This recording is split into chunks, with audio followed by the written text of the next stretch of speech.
अमरावती विधान परिषदेच्या निवडणुकीत काँग्रेसमध्ये अंतर्गत घडामोडी। काँग्रेसचे उमेदवार हर्षचित देशमुख रुग्णालयात दाखल होऊन भाजपला मॅनेज झाल्याचा आरोप। काँग्रेस आता वंचितचे उमेदवार निलेश विश्वकर्मा यांना पाठिंबा देण्याची घोषणा करण्याची शक्यता। काल यशोमती ठाकूर यांच्या उपस्थितीत झालेल्या बैठकीचा तपशील गुलदस्त्यात। काँग्रेस उमेदवार हर्षचित देशमुख विधान परिषद निवडणूक लढवण्यावर ठाम। काँग्रेसने वंचितला पाठिंबा दिला तरी निवडणुकीतून माघार नाही, हर्षचित देशमुखांची एबीपी माझाला माहिती। नाशिक सोबतच जळगावमधील बंडखोरी मागे घेण्यासंदर्भातील प्रश्न सुटला। शिवसेनेच्या रेश्मा काळेंच्या बंडखोरीवर गिरीश महाजनांची प्रतिक्रिया। बंडखोरी मागे घेण्यासंदर्भात घोषणेची केवळ औपचारिकता बाकी, एकनाथ शिंदे स्वतः घोषणा करतील, महाजनांची माहिती। मी सांगितलेलं होतं की त्याचा प्रश्न मिटला की तो मिटणार आहे आणि तो जवळपास मिटलेलाच आहे। फक्त फॉर्मॅलिटी बाकी राहिलेली जळगावची फॉर्मॅलिटी बाकी सगळ्यांची बोलणं झालेलं आहे। मुख्यमंत्री मोदींची बोलणं, शिंदे साहेबांचं माझं तर रोजच बोलणं सुरू आहे। सगळेच सावंत साहेब आम्ही रोज सोबतच आहेत, पासरे झाले, दादा भुसे आहेत।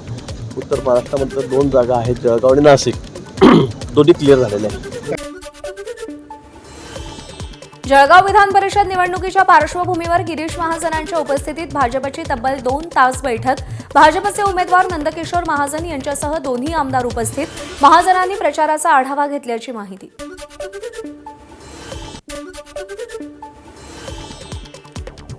सातारा विधान परिषदेचे भाजप उमेदवार धैर्यशील कदम यांनी उपमुख्यमंत्री एकनाथ शिंदेंची भेट घेतली। दरेगावात दोघांमध्ये 15 ते 20 मिनिटे चर्चा। जिल्हा परिषद निवडणुकीमुळे तयार झालेली शिवसेनेची नाराजी दूर होणार असल्याची चर्चा।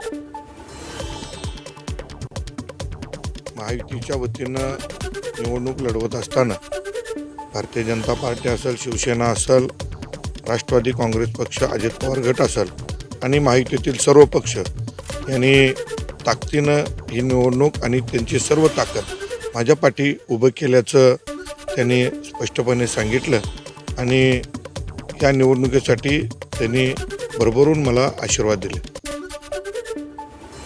15 ऑगस्टपूर्वी भरत गोगावले रायगडचे पालकमंत्री होतील, आमदार महेंद्र दळवींनी विश्वास व्यक्त केला। कोकण विधान परिषदेच्या जागेसाठी गोगावलेंनी निर्णय घेतला आणि त्यानंतर पालकमंत्रीपद हा आमचा अधिकार, दळवींचं वक्तव्य। धर्म पाळत असताना महाराष्ट्र राज्याचे मुख्यमंत्री नक्की आदेश देतील आणि भरतीच्या रूपाने काही दिवसातच आम्हाला रायगडला पालकमंत्रीपद मिळेल। पण निश्चित आहे की आम्ही मागच्या वेळेला त्यांच्या पालकमंत्रीपदास स्थगित दिली, याचा अर्थ असा आहे की आमचा त्याच्यावर क्लेम आहे आणि मग या निवडणुकीदरम्यान जी काय भरत शेठ आणि त्यांनी चर्चा केली त्या अनुषंगाने मला असं वाटतं की येत्या 8 दिवसामध्ये 15 ऑगस्टच्या आतमध्ये भरत शेठ आमचे पालकमंत्रीपद निश्चित देतील आणि माझ्या जिल्ह्याला नक्की नाही। भाजपचे ज्येष्ठ नेते सुधीर मुनगंटीवार यांच्या वाढलेल्या दिल्ली प्रेमाची राजकीय चर्चा। जिल्ह्याच्या विकासासाठी आणि निधीसाठी दिल्लीला जाणं फायद्याचं, सुधीर मुनगंटीवारांचं वक्तव्य। लोकसभा निवडणूक लढण्यास टाळाटाळ करणाऱ्या मुनगंटीवारांची भूमिका बदलल्याची चर्चा। पण दिल्ली गेल्यानंतर जिल्ह्याच्या विकासाला मोठा उपयोग होऊ शकेल आणि म्हणून साधारणतः दिल्लीमध्ये जाऊन आपल्या मतदारसंघाच्या विकासाला जास्तीत जास्त पैसे उपलब्ध व्हावे या दृष्टीने काम करण्याचा निर्णय केला। पण मला वाटतं की जिल्ह्याच्या विकासासाठी सातत्याने तिथं जाणं हे उपयोगाचं आहे।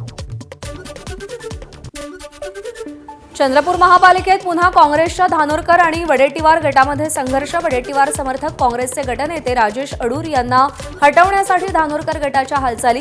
वडेट्टीवार गटाचे 5 नगरसेवक धानोरकर गटात, धानोरकर गटाचं पारडं महानगरपालिकेत जड झाल्याची चर्चा। चंद्रपुरात भाजपच्या मुनगंटीवार जोरगेवार यांच्यातील संघर्षानंतर आता आमदार बंटी भांगडिया यांच्या कामगिरीची चर्चा। विधान परिषद आणि जिल्हा बँकेतील विजयानंतर भांगडियांच्या समर्थनार्थ जिल्ह्यात पोस्टरबाजी। चंद्रपुरात भाजपला नवीन नेतृत्व मिळणार असल्याची चर्चा। दिल्ली हायकमांडनं काँग्रेस नेते नाना पटोलेंना तातडीनं दिल्लीला बोलावलं। विधान परिषदेच्या निवडणुकीत काँग्रेसच्या अनेक उमेदवारांची माघार, उमेदवार मॅनेज झाल्याचा आरोप होत असताना पटोलेंना दिल्लीतून निमंत्रण। कोणती चर्चा होणार याकडे लक्ष।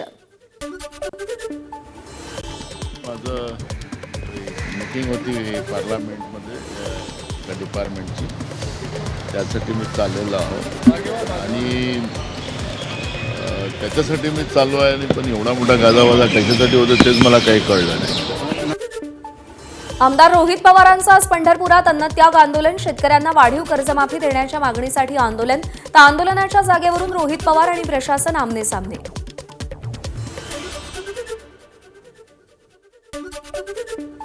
शेतकऱ्यांसाठी जी कर्जमाफी जाहीर केली होती त्याच्या विरोधात आता रोहित पवार याच ठिकाणी अन्नत्याग आंदोलनाला सुरुवात करणार आहेत. अन्नदात्यासाठी अन्नत्याग अशा रीतीने भूमिका घेत आज इथं त्यांच्या आंदोलनाला सुरुवात होणार आहे. इथं छत्रपती शिवाजी महाराज मंडपात मोठा मंडप मांडण्यात आलेला आहे.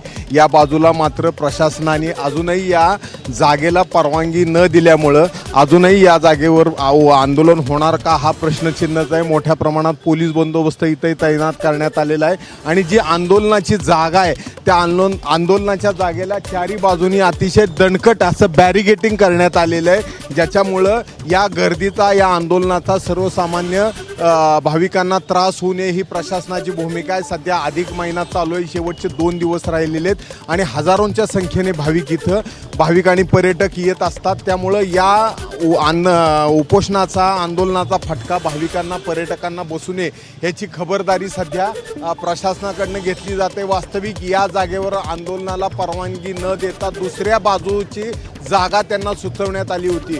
मात्र आधीच आम्ही मंडप घेतलेला या भूमिकेवर ठाम राहिल्याने राष्ट्रवादी शरद पवार गटाचे सर्व कार्यकर्ते आक्रमक झालेले आहेत आणि याच ठिकाणी आंदोलनाचा निर्णय घेण्यात आलेला आहे. सर्व ठिकाणी ज्या आंदोलनासंदर्भात कशा रीतीने आणि का आंदोलन करतो याची बॅनरबाजी मोठ्या प्रमाणात सर्व ठिकाणी करण्यात आलेली आहे. कॅमेरामन नाईब कागदीसह सुनील दिवाण, एबीपी माझा, पंढरपूर. काँग्रेस आणि राष्ट्रवादीच्या विलिनीकरणाच्या चर्चांबाबत नाना पटोलेंचं महत्त्वाचं वक्तव्य. विलिनीकरणाचा प्रस्ताव शरद पवारांना आधीच दिला होता. आता संविधान वाचवण्यासाठी समविचारी पक्षांनी काँग्रेससोबत यावं, पटोलेंची प्रतिक्रिया. राष्ट्रवादीचं पवारसाहेबांचं प्रस्ताव ऑलरेडी त्यांनी पहिले दिलेला होता आणि काही कारणास्तव तो उशीर झालेला होता. पण मला असं वाटतं की आता जे काही देशातलं राजकारण चाललेलं आहे, देश विकला चाललेला आहे, देशाची संविधानिक व्यवस्था संपत चाललेली आहे, अशा वेळेस मताचं विभाजन जे केलं होते मोठ्या प्रमाणात ते थांबवण्यासाठी आणि देश वाचवण्यासाठी आणि देशाचं संविधान वाचवण्यासाठी जे काही सेक्युलर विचाराचे पक्ष आहेत त्यांनी सगळ्यांनी एकत्रित यावं अशा पद्धतीची एक प्रक्रिया आता देशपातळीवर सुरू झालेली आहे. काँग्रेसनं कधीच विलिनीकरणाचा प्रस्ताव दिला नाही. प्रस्ताव आला असता तर वरिष्ठांनी कल्पना दिली असती. नाना पटोलेंचा दावा शशिकांत शिंदेंनी फेटाळला. तर पक्षाच्या कालच्या बैठकीतही अशा कोणत्याही प्रस्तावावर चर्चा झाली नसल्याची शशिकांत शिंदेंची प्रतिक्रिया.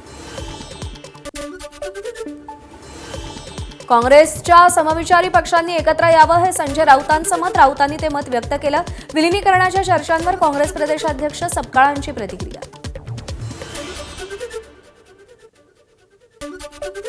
संजय राऊत असं म्हणाले की काँग्रेसच्या समविचारी पक्षांनी काँग्रेसच्या त्यांचं मत आहे, ते त्यांचं मत आहे.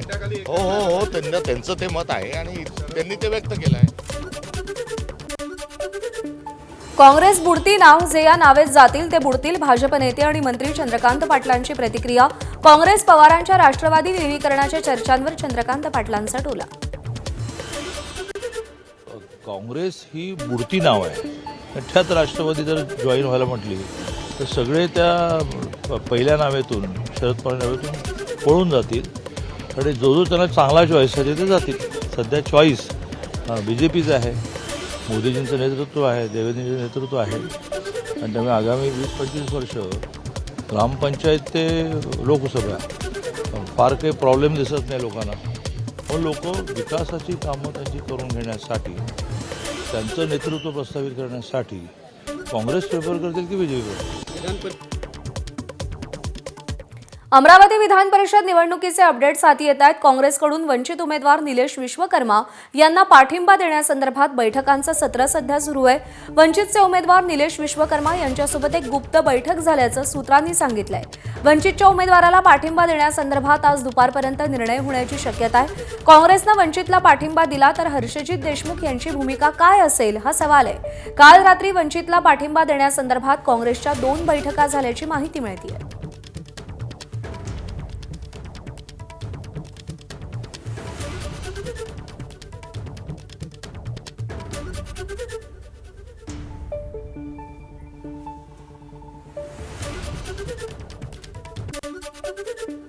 मनमाड नगरपालिकेचे नगरसेवक मजीद शेख यांचं जात प्रमाणपत्र रद्द. नाशिक जात विभागीय पडताळणी समितीचा निर्णयाविरुद्ध हायकोर्टात जाणार शेख यांची भूमिका. पंतप्रधान नरेंद्र मोदींच्या कारकिर्दीला 12 वर्ष पूर्ण झाल्याच्या पार्श्वभूमीवर मुख्यमंत्री देवेंद्र फडणवीस यांची आज मुंबईमध्ये पत्रकार परिषद. मुंबईतील बिर्ला क्रीडा केंद्र येथे दुपारी 12 वाजता पत्रकार परिषद होणार. मुख्यमंत्री राज्य आणि केंद्र सरकारच्या विकास कामांचा लेखाजोखा मांडणार. अमरावती महानगरपालिकेचे माजी आयुक्त प्रवीण आष्टीकर यांनी 100 कोटींपेक्षा जास्त घोटाळा केल्याचा आरोप. काँग्रेस नगरसेवक अनिल अग्रवाल यांनी चौकशी समिती स्थापन करण्याची मागणी केली. अन्यथा आमरण उपोषण करण्याचाही इशारा. 50 दिवस झाले आज पावेकृती समिती गठीत करण्यात आलेली आहे. म्हणून माझी मागणी आज महापौरांना राहिली आणि शासन प्रशासनाला, जर 15 दिवसाच्या आतमध्ये ही समिती गठीत नाही करण्यात आली तर मी आमरण अनशनला महापालिकेच्या आतमध्ये आणि महापालिकेच्या इतिहासात पहिल्यांदा नगरसेवक म्हणून महापालिकेच्या आतमध्ये आमरण अनशनला बसेल. मी आज महापौरांना अशा प्रकारचं निवेदन दिलं आहे. मीरा भाईंदरमधील अल्पवयीन मुलीवरील अत्याचार प्रकरणी भाजप नगरसेविकेवर कारवाईची शिवसेनेची मागणी. भाजप नगरसेविका अनिता पाटील यांनी आरोपीला संरक्षण दिल्याचा आरोप. त्यांना सहआरोपी करण्याची मागणी. शिवसेना महिला आघाडीचं पोलीस आयुक्त निकेत कौशिक यांना निवेदन. गोवंडीमध्ये तहजीब इस्लामिक इंग्लिश स्कूल विरोधात गुन्हा. अनधिकृत 3 मजली शाळेची इमारत उभी केल्याचा भाजप नेते किरीट सोमय्यांचा आरोप. त्यांच्या तक्रारीनंतर गुन्हा दाखल. प्रशांत महासागरात एल निनो सक्रिय. क्लायमेट प्रेडिक्शन सेंटरची घोषणा. 1950 नंतरचा सर्वाधिक तीव्र एल निनो राहण्याचा अंदाज, तर 2027च्या पूर्वार्धातही एल निनो सक्रिय राहण्याचा कयास. पुण्यामध्ये 15 जूनपासून पाणी कपात लागू होणार. पाणी पुरवठ्यासाठी सम आणि विषम तारखांची निवड. कुठे मध्यरात्री तर कुठे पहाटे पाणी येणार. पाणी पुरवठ्याचे वेळापत्रकही जाहीर.